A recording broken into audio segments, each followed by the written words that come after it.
In today's video, I will be sharing with you the life of Janro Opmeer, also known as the Flying Dutchman. We will be diving into his journey through the ranks of junior karting to his triumph in the world of F1 sim racing. I'm going to be speaking here today about my racing career. I've had a rather unusual racing career into esports, quite the opposite of how most people would like to do it. But yeah, it all started basically before I was born already, because my family was into go-karting. And yeah, my dad, uncle, and grandfather were all into karting as a hobby. And that's how it started off for me as well, on the local go-kart track at the age of 4. By the time I was 11, I was two-time go-kart champion, and I had to move on to the junior category, which is what you can see here, slightly bigger karts, a lot harder physically. And yeah, of course, it was a lot more expensive as you move up to the ranks, which is one of the biggest struggles in racing.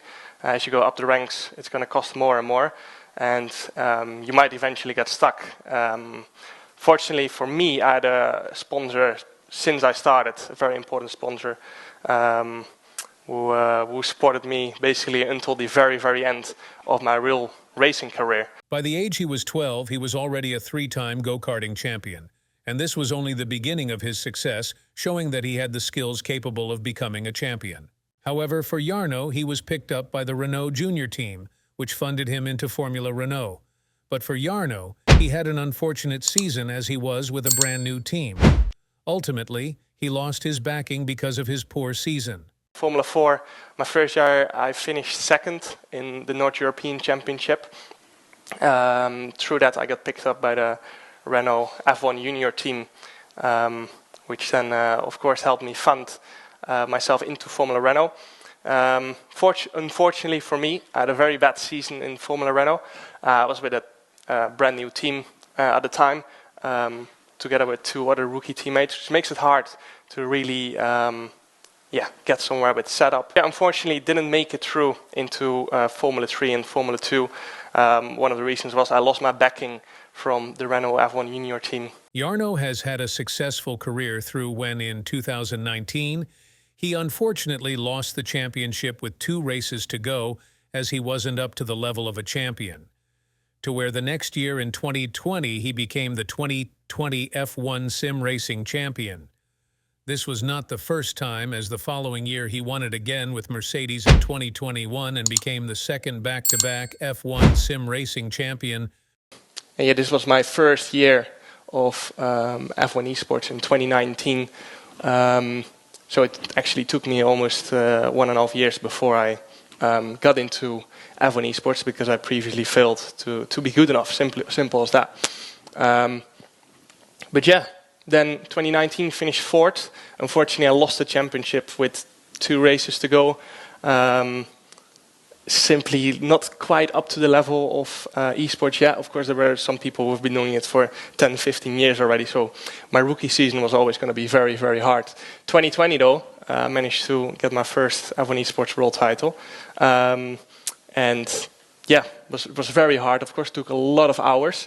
2019, I made the mistake of thinking that driving as much laps as possible during the day was going to get me somewhere.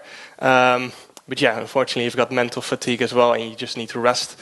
Driving laps for 12 hours per day was not going to work, which fortunately helped me in my future career in esports, but also with other things as well. So yeah, that was a great lesson learned. And one of those people that's made a move is Janro Opmeer, the current champion, moving from Alfa Romeo to Mercedes. That is a huge look for him. And Mercedes, they've signed a champion. Then I moved on to Mercedes. An even bigger team than Alfa Romeo, but there was probably a much harder season than the year before. Simple because the Mercedes team just went through a complete rebuild, with new people and a new facility. So it was very tough to win this one, because it took so much dedication, and I think we were lucky enough that my experience through race strategy in real life helped us win this, because we were clearly not the fastest in that year. And I think I was very lucky that I had that real life experience, of course, in these kind of scenarios to help me through. And the moment's arrived for the Dutch driver. Oh, has he been stressed in the last half hour? But Janro Opmeer is the F1 Esports champion of 2021. He takes the Pro Championship for the second year in a row, and it's the double for Janro Opmeer.